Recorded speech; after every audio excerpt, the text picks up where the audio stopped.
This is the weekly sales meeting for January 28th, 2024. My name is Chris Fleming. You can reach me at chris@cdmediaconsulting.com or go to our website at cdmediaconsulting.com. Today's topic, be like Grey Goose. For those who enjoy vodka-based cocktails, they are familiar with Grey Goose. This French vodka brand is a relative newcomer with roots dating back only to 1997. It is the brainchild of liquor magnate Sidney Frank and his partnership with cellar master Francois Thibault. Together they created or conjured a premium liquor brand out of seemingly thin air. They took on the stalwart of the industry, which at the time was Absolut, in an unconventional way, and won. In 2004, after a mere 8 years in existence, this premium brand sold to Bacardi for $2.3 billion, with a B, dollars. How did they do it? Well, it wasn't Frank's first encounter with accidental greatness, but proof that when opportunity meets preparation, good luck is born.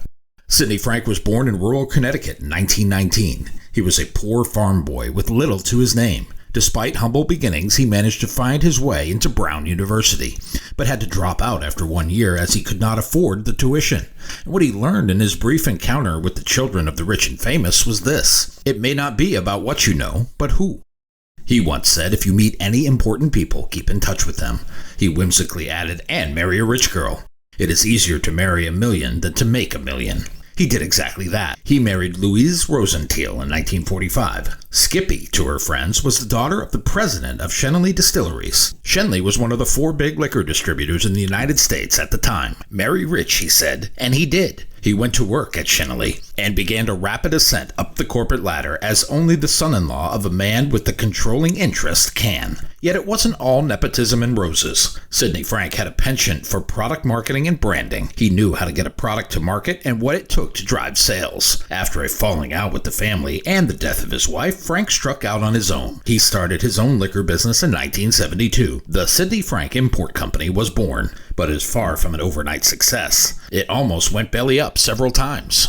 Frank kept the creditors at bay by sinking his personal assets into the operation. At one of the low points of those early days, he would make an accidental discovery. While walking the Upper East Side of Manhattan, he discovered a group of German immigrants. They were in a bar drinking a dark, odd-tasting liquor from the fatherland. They seemed to be the only ones drinking and enjoying it. He was intrigued, so much so that he secured the importing rights to the brand. It was what you and I call Jägermeister. For the better part of a decade, nothing much happened with his unknown brand. It would sell some units, but slow and steady might well describe its performance.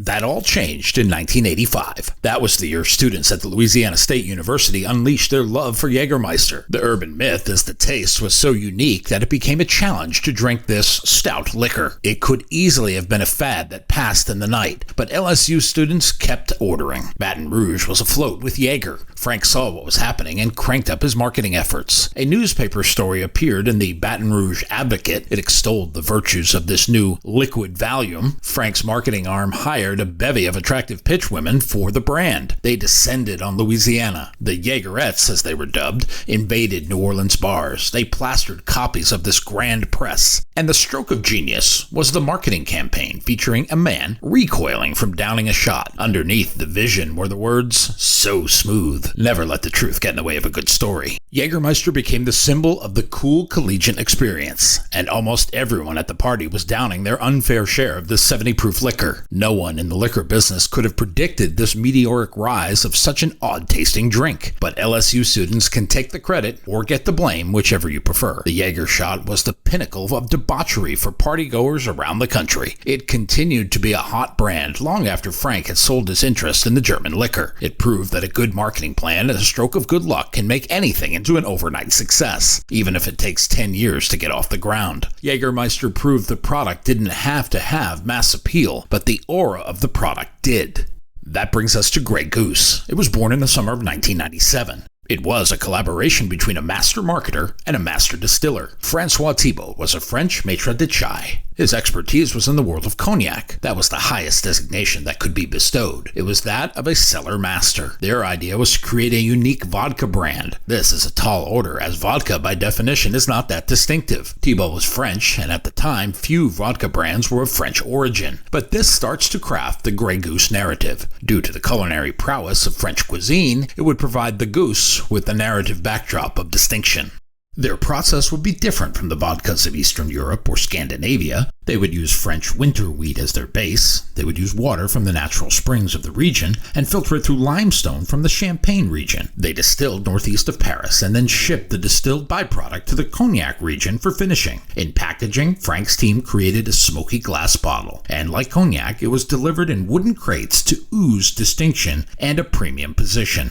What Frank and Thibault banked on was crafting a narrative about this premium vodka brand, and then carving out a point of differentiation in an overcrowded market. It was going to be about the story, the painstaking detail of crafting this fine product, and it was going to be about the packaging as a point of differentiation, and it was going to be about the consumer experience to develop a marketplace above the premium level that was perceived in the category. It would price itself way above the market and let the market chase it. At the time of the launch, Absolut was at its height. It controlled the premium vodka market, selling at $17 a bottle, when most others were closer to $10. Absolut was a stalwart and a huge profit center. There is very little difference between vodka brands. Dirty little secret, there are only so many ways to distill wheat. Conventional wisdom would tell you that the smart play was for Grey Goose to enter the market slightly below the market leader. From this position, it could attempt to chip away at market share. It could use tactics like aggressive pricing and adding a heavy dose of marketing. That is what most businesses in most categories attempt to do. They attempt to mimic the market leader. They combat their superior position by undercutting the price. Our Grey Goose heroes chose the opposite strategy. They took a page out of the "you are worth $1 million if you look like you are worth $1 million" playbook. They intentionally priced themselves at 2 times the competitor. What Frank knew was the input costs of the product were the same for all brands. He was going to create a premium product through perception and differentiation.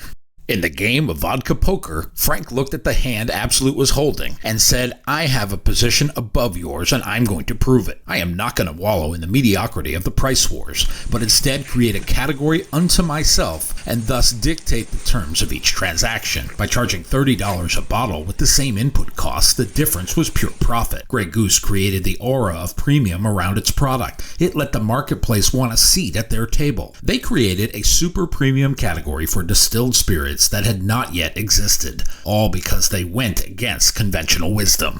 Grey Goose invested in the packaging, presentation, and marketing of the product, all to make it the in-demand, top-shelf product that it might not be. It crafted its sales narrative in such a way that you believed it was a premium product. Was its process any different than other vodka producers of the day? Many would argue it wasn't, but the fact that it became synonymous with a premium lifestyle made its higher price tag a non-issue in the product decision game. When the decision drivers of time, effort, money, or prestige are satisfied in the human mind, the price becomes secondary. Plus, there is the strong psychological draw of the value of a premium price. If something looks expensive, sounds expensive, and is expensive, it must be better. Grey Goose tapped into this narrative and rode it to a $2.3 billion sale for Frank & Company.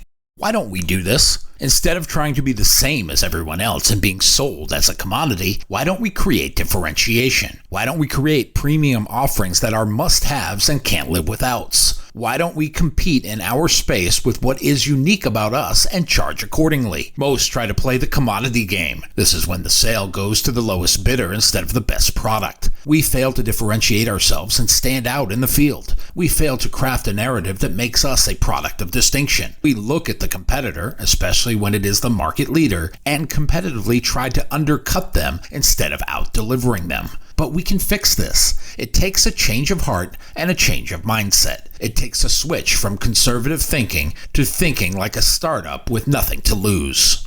Analyze your market space and market position. Which place do you occupy? Are you the current market leader, or are you in the second or third position? Are you struggling to make a name for yourself in a crowded market? Here is a suggestion. Do something different. Change the narrative about you and who you are. This is a hard path to go down, but unless you want the marketplace to define you rather than you defining the marketplace, this is the road you must travel. Clearly define your non-preemptible market position. What do you stand for and why? Then craft the narrative that gives this position strong teeth, something people can relate to and want to be part of. What does that message look like? Craft it and repeat it as often as possible, in the right circles, of course.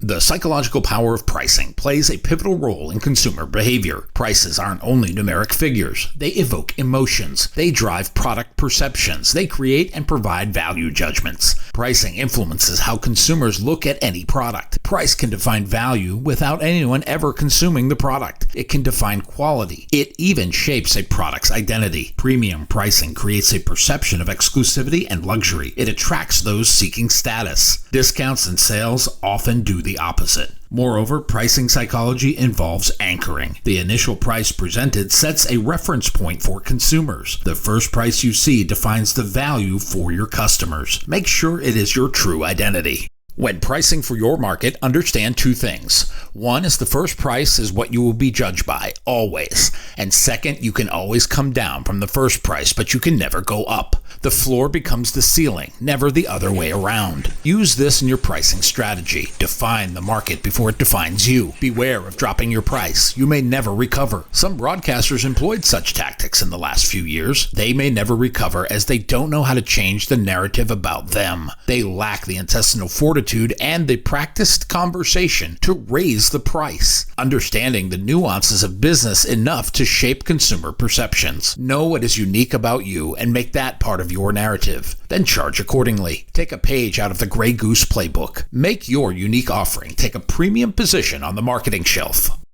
My new book, 52 Weekly Sales Meetings, is now available on Amazon.com. If you like what you have heard here today, please consider ordering a copy or two. You can always send one to a friend. Go to cdmediaconsulting.com right now and follow the instructions to order.